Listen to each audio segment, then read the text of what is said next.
Hello les amis, vous êtes bien sur Team Smile 24, moi c'est Thierry, je suis coach en relations sociales. Et aujourd'hui on va aborder un nouveau sujet qui est comment mieux éviter le burn-out. La première clé que je vais évoquer avec vous, c'est que c'est important d'avoir un bon sommeil. Je pense qu'aujourd'hui on vit dans des sociétés où on est à 100 à l'heure et on n'a pas le temps, en tout cas on ne prend pas suffisamment du temps pour pouvoir dormir. Et en fait, plus on arrive à mieux euh, gérer son sommeil, c'est-à-dire peut-être dormir plus dans certaines situations, et plus le matin, eh bien, on se lève dans de meilleures dispositions, on a un esprit beaucoup plus frais, et en fait, le matin, on se sent prêt à affronter les situations que l'on va vivre chaque jour. La deuxième clé que je veux évoquer, c'est que c'est important de pouvoir bien gérer ses émotions. Par exemple, les émotions, on aura de la colère, on aura de la peur, on aura peut-être même de la tristesse, de se dire plus j'arrive à mieux gérer ces émotions, mieux j'arrive à les anticiper et plus je pourrai éviter des situations de burn-out.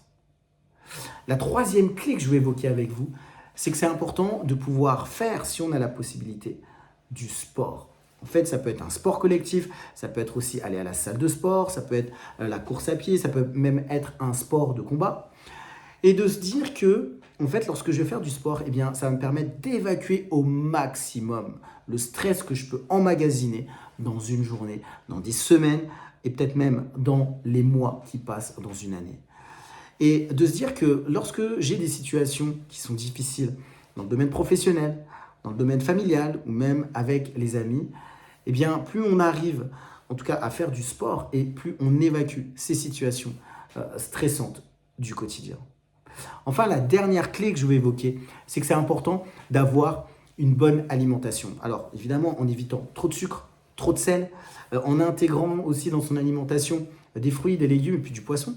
Je pense que plus on arrive à avoir une alimentation qui est correcte et plus on arrive aussi à éviter des situations de burn-out. Je vais répéter ces 4 clés. Donc, la première, c'est avoir un bon sommeil. La deuxième, avoir une meilleure gestion des émotions. La troisième, de pouvoir faire du sport. Et enfin, la dernière, de pouvoir avoir une meilleure alimentation. Je crois que si on arrive à mettre en place ces différentes clés, évidemment, on pourra éviter un peu plus le burn-out dans nos vies. Et je pense qu'il est important de se dire que, eh bien, des fois, on vit des situations qui sont difficiles, des situations qui ne sont pas évidentes. Et plus on arrive à mettre en place certains process et les clés, notamment que j'ai évoquées aujourd'hui, et plus on peut éviter des situations de burn-out. Comme d'habitude, moi, vous avez la possibilité d'échanger. J'ai mis en place un calendrier, un planning, si aujourd'hui vous vivez des situations difficiles avec vos parents, et si ça vous a impacté dans le domaine des relations sociales, relations professionnelles ou relations amoureuses, moi je vous propose d'avoir un appel avec moi pour échanger, pour discuter et pour voir peut-être des solutions qui peuvent être envisagées par rapport aujourd'hui à ce que vous vivez. Je pense qu'on a tous besoin aujourd'hui de pouvoir parler sur des situations qui sont difficiles et des fois on n'ose pas le faire. Eh ben, moi, je vous le dis, osez. C'est tout pour aujourd'hui.